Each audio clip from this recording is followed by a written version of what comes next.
God bless everyone. How's everybody doing? I just wanted to share with everyone this dream that I had.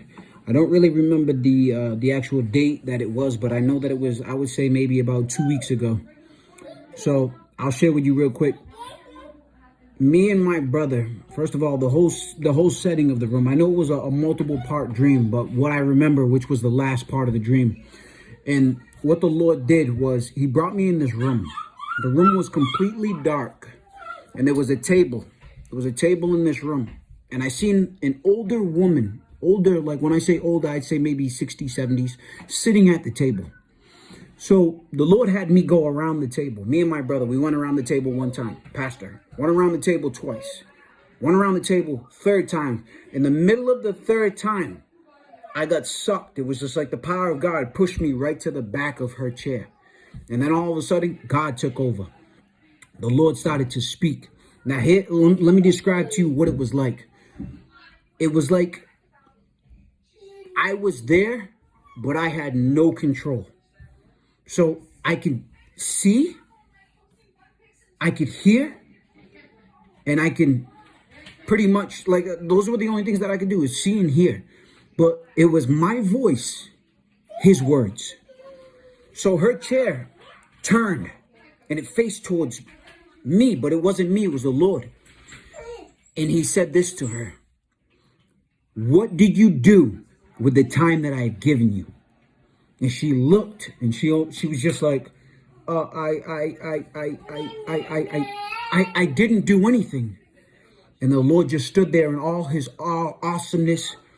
I was scared for her. Let me tell you that I was scared for her. Like I says, I could feel everything. I could feel His power. I can feel everything. I could hear his tone and everything. His tone was the same tone. It was so powerful that it was just, I was in awe and I was terrified. I was terrified because I was like, oh no, this woman, I don't know what's going to happen to her. And I couldn't speak, but the Lord was speaking through me. And so, sorry about that. And so as He was speaking, He said, "What did you do?" She said, "Nothing. I didn't do anything." And then the Lord said this, which was wild. It boggled my mind. He says, "I'm not going to do what I was going to do. And it's because of the mercy that I have for you." And then I woke up. So when it comes time for the Lord, like when you think about people who don't know the Lord and you're like wondering if they made it to heaven, and you're just, let me tell you something. We don't know anything. We know, like, we know the people who we lead to the Lord, and we're sure. Let me tell you something. You're going to see people in heaven who you thought that didn't even make it. But it's because the Lord, like I said, this woman said that she never did nothing. I didn't do anything, she said. And she said it, and I knew, I could feel how terrified she was, because when you stand before God, it's just like, it's terrifying, because you got to remember, if you're not right with Him, it's just like, you know where you're going.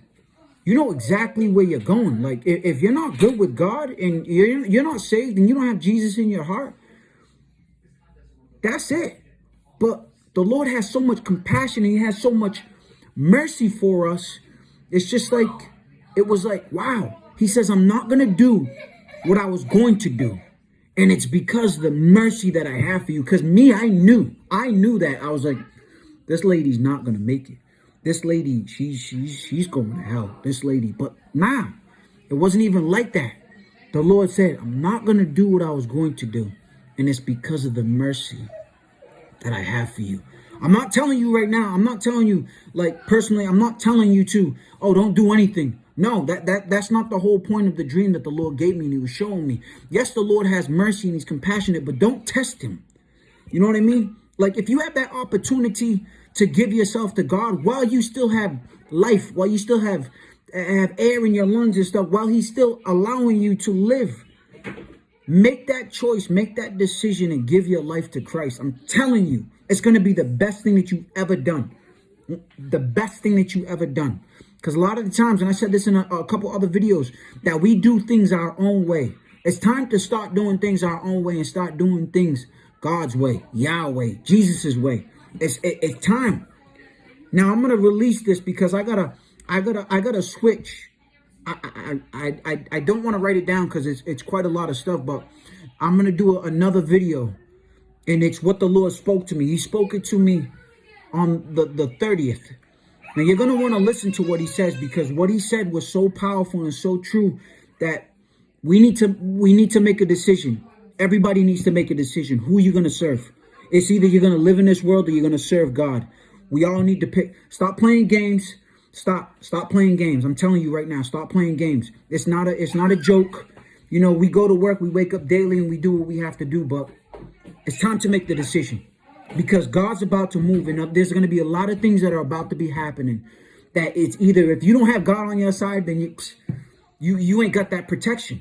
You won't be protected. That's facts. That's facts. God gives us protection. He protects his children. If you ain't one of his, then you're Satan's. So it's time to make that decision. It's time to make that choice. It's time to choose Jesus. And like I said, I'm about to release this next thing right now. So stay tuned. God bless y'all.